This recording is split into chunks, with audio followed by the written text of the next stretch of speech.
Ladies and gentlemen, welcome to the Mission Employable podcast. My name is Ben Oldak. Here with me, of course, is my co-host Kathy Leggett.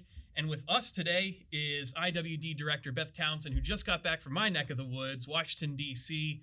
I'm hoping you were able to get a little bit of seafood while you were there, if you had time. I actually had a nice steak. Well, yeah, there's some good steakhouses out in Yes, D.C., I'll be honest. All kinds of good food out there. So I did go for a nice meal. nice.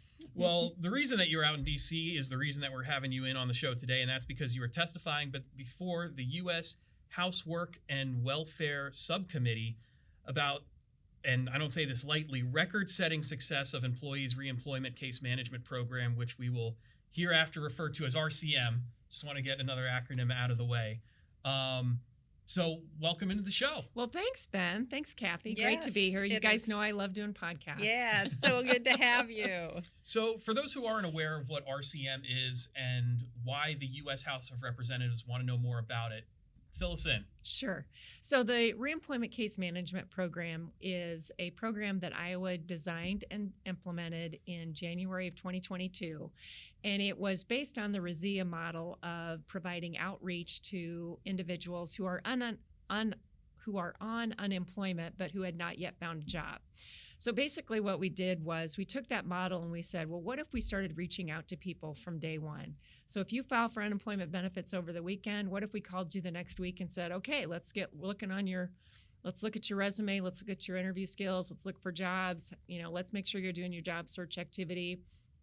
And so we piloted the program at the end of 2021, and the feedback that we got from our customers was this was really helpful because a lot of people who become unemployed are unemployed for the first time in a long time.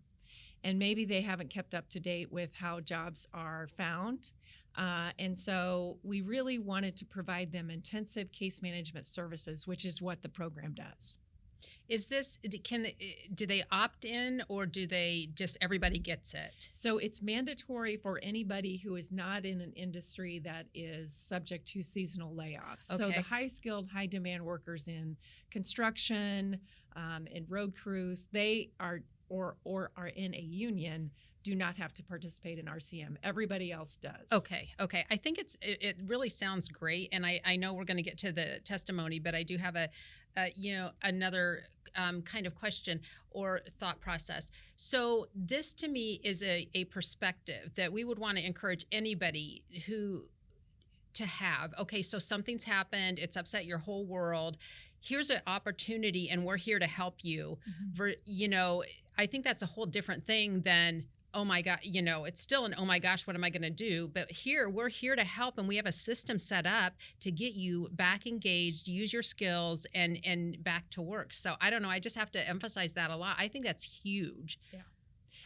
And it has been, because I think a lot of time it's traumatic when people lose their job, and so you're feeling a little anxious, you're feeling maybe hopeless, maybe you're you're just frustrated, disappointed, angry. Yes. And to have somebody reach out and say, you know what, hey, it's going to be okay. We have 56,000 open jobs in Iowa. We're going to find you a really great job. Yeah. Let's see this as an opportunity. Yes. Let's get your unemployment taken care of, get everything filed so we don't have to worry about that. But then let's talk about your next step. Yes. Because you don't want to be on unemployment for the 16 weeks. Nobody needs to. Right. Number one. And it's not going to benefit you in any real way. Exactly.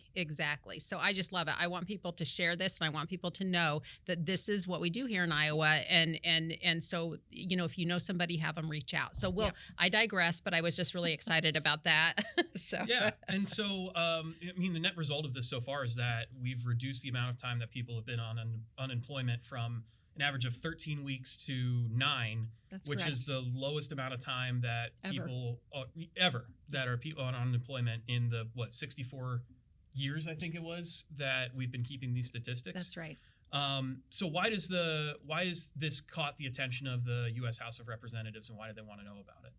Well, the hearing yesterday was about two things. It was about unemployment fraud during the pandemic, but it was also about what do we do to move people off unemployment faster.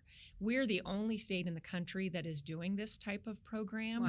Wow. One of the questions that I got yesterday is what kind of return of investment have we had?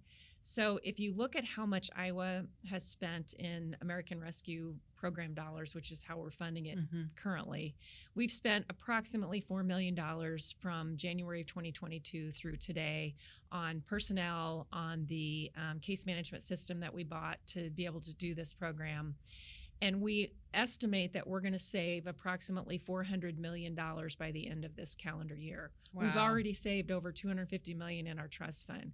So it's either currently it's a 25-to-1 return or better. Yes. It's probably going to be more closer to $100 to 1. How many government programs have that kind of return? That's amazing. I'd submit to you none. I agree. Yeah, well, and I was going to mention that. It's amazing. Like the projections show that it's going to cost about $10.5 million in total, but over a course of 5 years. Over the course of 5 years, yeah. Now, what is the state going to be able to do with that kind of savings? Well, the biggest return is to our employers because it keeps our unemployment tax rate as low as it can possibly go right now. The governor proposed a dramatic and bold vision of what unemployment taxes can look like in the future this last session. Unfortunately, there just wasn't enough time to get it through, but I know she's going to try it again this session because we're clearly over collecting unemployment taxes. When we were collecting based on an assumption that we were paying out about $350 to $400 million in benefits a year. Since we've implemented the RCM program, we're paying out about $250, $260 million a year. So we're over collecting $140 to $150 million a year.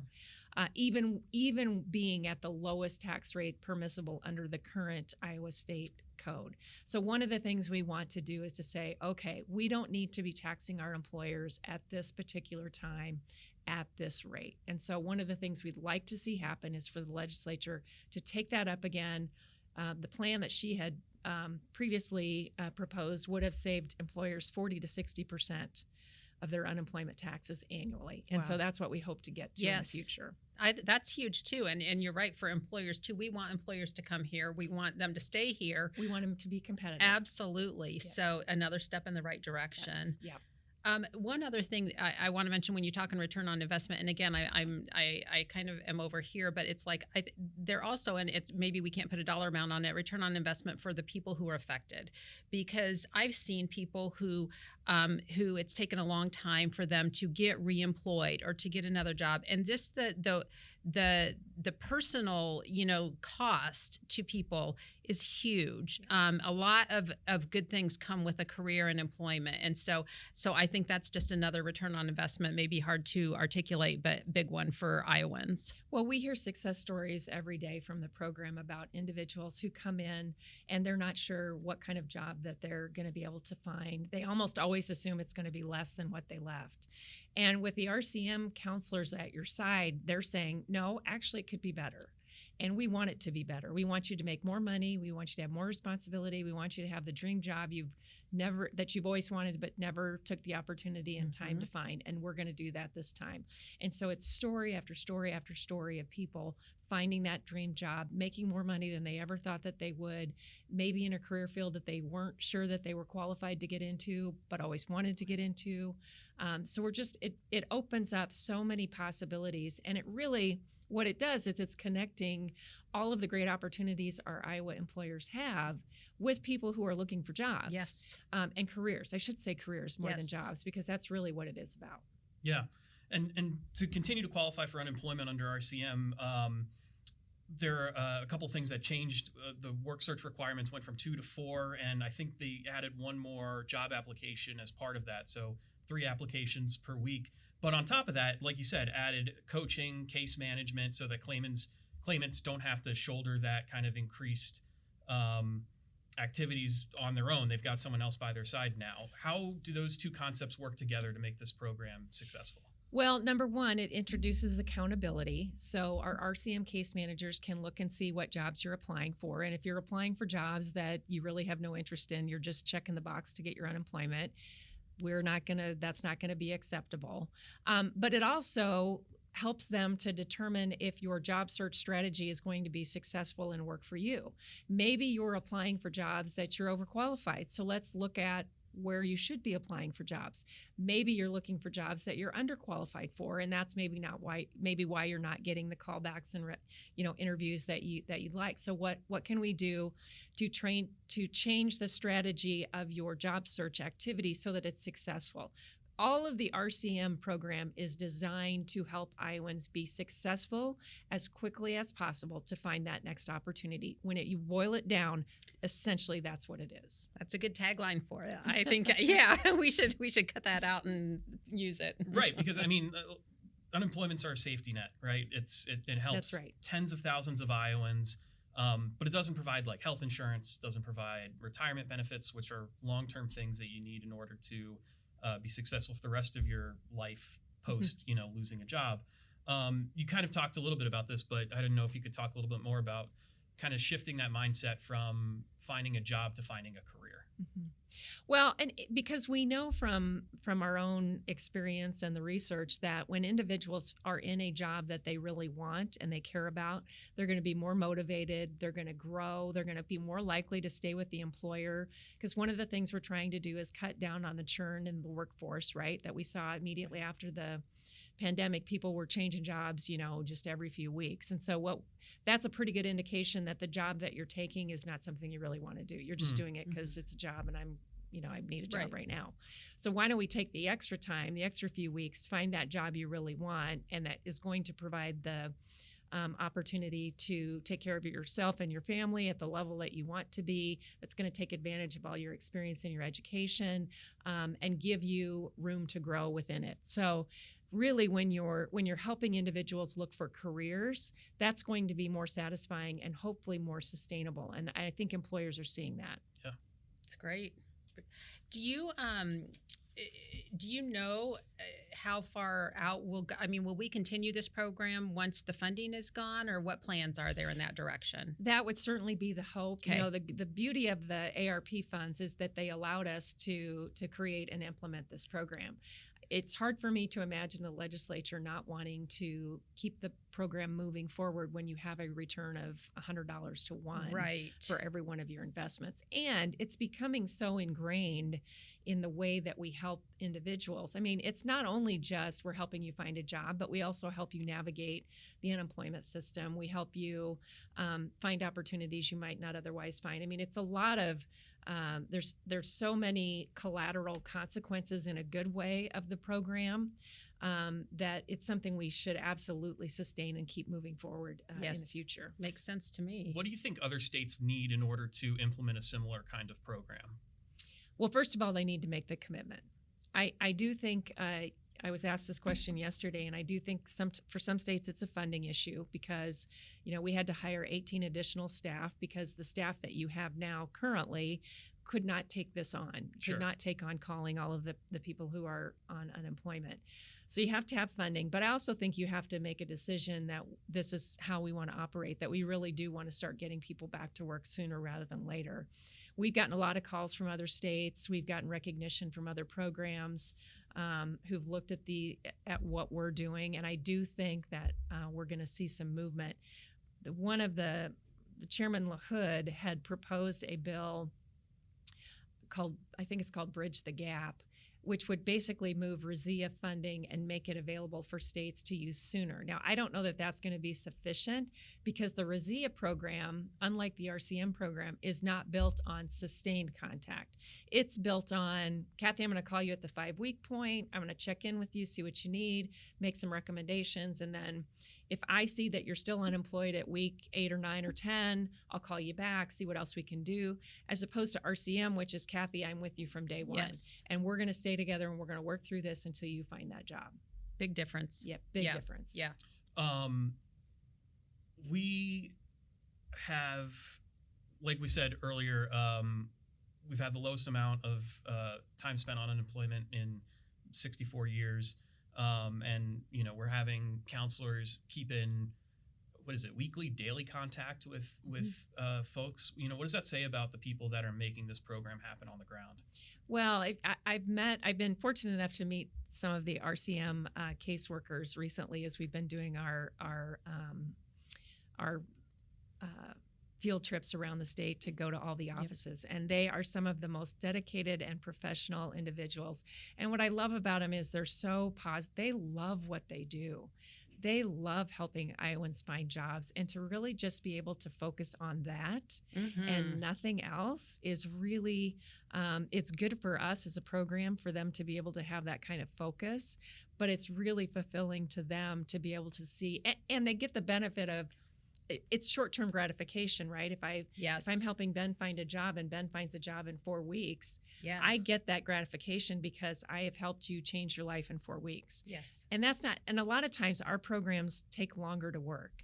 And sometimes the results are not as significant or as apparent as what they are when you help somebody go through the RCM and they send you a note and say, oh my gosh, I thank you so much. And usually what people are thanking the staff for is, thank you for believing in me. Thank you for helping me find the confidence to do this. I can't believe, I don't think I would have done it otherwise. And this is going to change the trajectory of my life and my family's life. And I thank you for that. That's so awesome. It gives me shivers. Oftentimes on this program, things give me shivers, and that's one too, because I love hearing it, and I know that there are those examples out there. So I think that Iowa, again, is leading, which is no surprise to me because we know and love the great state of Iowa. But congratulations, I think, goes to everybody involved in this program, because it sounds like it was really a big lift, probably during a pretty difficult time, even to change everything around. But the right people in the right place on the ground and the opportunity to do it, and Iowa has proven a huge success. So well, and we have to thank Governor Reynolds because we took this program to her. We didn't have the money to fund it, and if she had not been willing to take a chance on us and say, yeah, let's see how this goes, we wouldn't have been able to probably kick this program off at nearly the level or that we did. And so we are thankful for her leadership and for her belief that we could get this done. And again, yes, we are thankful for everybody who works in that program, for Elizabeth Weglin, who's been overseeing the program from the very beginning, from the individuals who helped us, create it back in the, 2021 when we were looking around saying, every employer in the state of Iowa needs help. What can we do? Well, we got all these people who are unemployed. What can we do to kind of get them together faster? And this was the brainchild of a lot of people at IWD, especially at the leadership level. Very talented, creative. Linda Rouse, Mike Witt was here still at the time. Those individuals, they are great, innovative thinkers and leaders. And so they really believed in the program, and we are seeing the fruits of that program. And the reality is, as long as this program is around, we're going to continue to see it. So this will hopefully be around a lot longer than any of us here. Yes, absolutely. Now, when you were there testifying, you had people from other states with you. Did you end up getting a chance to talk to them at all, or hear anything that they said that kind of perked your ears up, that said, oh, maybe, Michigan is doing this. Maybe we could, add something like that? I think there's a guy from Alabama there. The guy from Alabama was there, retired Air Force as well. So that was kind of fun to talk to him. Yes. But he was, we have long been appreciative of what Alabama has done. They created an advanced manufacturing training program that is funded privately by primarily car makers down there. They have some pretty big, I think Toyota's there and another one. But they've got a lot of industry buy-in, and they created a training program. The state has now come on board. And so basically, as I understand it, it provides training to individuals to go into advanced manufacturing. It pays them while they're there, and the training is all paid for. So the employer, outside of their initial investment, is not billed back for the training programs that are being conducted. And they come into the where the school is. They're working jointly with their community colleges, with their manufacturers, and so that is a model that I am envious of, to be honest. I would love to see something like that implemented in Iowa. We're so reliant on advanced manufacturing. It seems like it would be a good partnership, but more work to be done on getting something like that started. But yeah, it was good. Most of the hearing, a lot of it was about the unemployment fraud during the pandemic. We were fortunate in Iowa. We did not have a lot of fraud. We weren't the target as like California and New York and Yeah, some some of of the the other big states. population centers. Yeah. It's a little bit harder to hide here in Iowa, right? So if we started seeing 1,000 claims from Bob's paint store, Sure. Yeah. we kind of knew Bob only employed 20 people, so we could, Yes. tag that stuff. So there was a lot of unemployment fraud. ID.me was there, which is our vendor for our new identity verification and Yes. unemployment. It was good to hear from them and meet some of those individuals. So yeah, it was fun. Awesome. Well, thanks. Yeah, something for the future with the manufacturing stuff. Yes. Yeah. Well, we got to always be looking forward. Keep up with the Absolutely. governor. Well, I think so, yeah. And just, I think this was so great. Number one, thank you for your time, Director Townsend. We definitely want to have you again, maybe some more updates and new programs, 6 months down the road. Yeah. I think this is a great opportunity for all of us in Iowa to understand what's happening at IWD. Absolutely. Love it. All right. Thanks, Director. Thank you. Thanks, Ben. Thanks, Kathy.